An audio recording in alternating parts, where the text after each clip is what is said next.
राधे राधे भक्तों, आज मैं आपको सुनाने जा रही हूँ हनुमान जी की कहानियाँ। बोलो बजरंग बली की जय, पवन पुत्र हनुमान की जय। हनुमान जी बचपन से ही शरारती थे और कभी कभी जंगलों में तपस्या करने वाले ऋषियों को चिढ़ाते थे।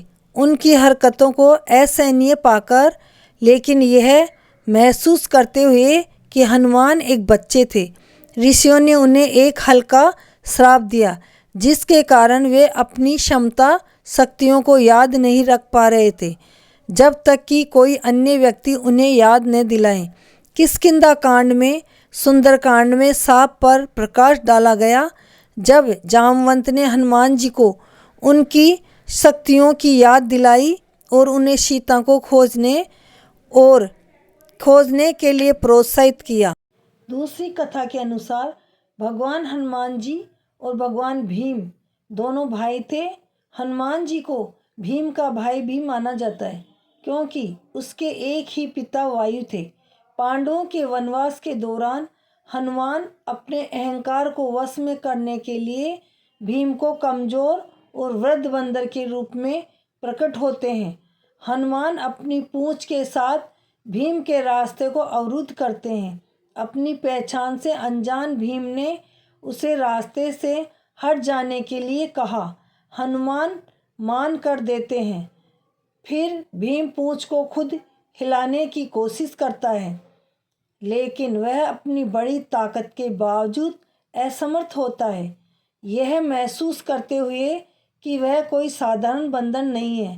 भीम आत्मसमर्पण कर देते हैं। तब हनुमान जी अपना पता बताते हैं और अपने आप को भीम के सामने लाते हैं। इसी प्रकार रामायण में हनुमान जी की भूख के बारे में एक जिज्ञासु कहानी हमें दिखाई गई है। एक बार सीता के वनवास के दौरान हनुमान पुजारी वाल्मीकि की कुटिया में उनके मिलने गए। उन्हें देखकर सीता खुशी से झूम उठी और उन्होंने हनुमान के लिए कई व्यंजन बनाए। उसने उसकी सेवा करना जारी रखा, लेकिन जल्द ही थकावट के कारण निराश में उसने भगवान राम से प्रार्थना की। उन्होंने उसे हनुमान को परोसे जाने वाले भोजन में एक तुलसी का पत्ता जोड़ने की सलाह दी। तुलसी का पत्ता हनुमान के भोजन में डालते ही हनुमान का पेट भर जाता है और हनुमान राम के प्रबल अनुयायी थे। उनकी भूख अंततः कम हो गई और वे तृप्त हो गए। चौथी कथा के अनुसार हनुमान जी का एक पुत्र भी था, जिसका नाम मकरध्वज था। मकरध्वज के जन्म की कहानी काफ़ी दिलचस्प है। जब हनुमान लंका जलाने के बाद समुद्र के ऊपर वापस उड़ रहे थे, तब उन्हें बहुत पसीना आ रहा था। उसके पसीने की एक बूंद पानी में गिर गई और एक मगरमच्छ मछली ने उसे निगल लिया। इस तरह मकरध्वज का जन्म हुआ।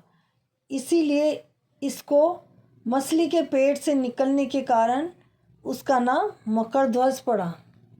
अब है पांचवी कथा। हनुमान अपनी वानर सेना के साथ गुफा के प्रवेश द्वार के पहरेदार थे, जहां वैष्णो देवी गुफा से बाहर आने से पहले 9 महीने तक ध्यान कर रही थी। बाण गंगा नामक एक धारा है। बाण का शाब्दिक अर्थ है एक तीर। जहां देवी ने अपने तीर का इस्तेमाल पहाड़ी से पानी की एक धारा निकालने के लिए किया था। जब वह प्यासा हो गया तो हनुमान की प्यास बुझाने के लिए वैष्णो देवी ने उनसे भैरवनाथ को अपने पास छोड़ने के लिए कहने से पहले हनुमान ने भी भैरवनाथ से युद्ध किया। इसी प्रकार छठी कथा यह है, राम की मृत्यु नहीं होगी, क्योंकि हनुमान यम मीन्स मृत्यु के देवता को राम पर दावा करने के लिए अयोध्या में प्रवेश नहीं करने देंगे। हनुमान का ध्यान हटाने के लिए राम ने पर्स में एक दरार के माध्यम से अपनी अंगूठी गिरा दी और हनुमान से उसे वापस लाने के लिए कहा। रास्ते में हनुमान नागों की भूमि पर पहुँचे और राम की अंगूठी की खोज के लिए अपने राजा की सहायता मांगी। राजा ने हनुमान को छल्लों से भरी एक तिजोरी दिखाई जो सभी राम की थी। उन्होंने हनुमान से कहा कि जब समय के चक्र में जब एक राम को मारना होता है तो वह दरार के नीचे एक अंगूठी गिरा देते हैं ताकि एक हनुमान को उसके पहरे से हटा दिया जा सके। दास को पकड़कर और गहरे दुखी हनुमान वापस पृथ्वी पर आ गए।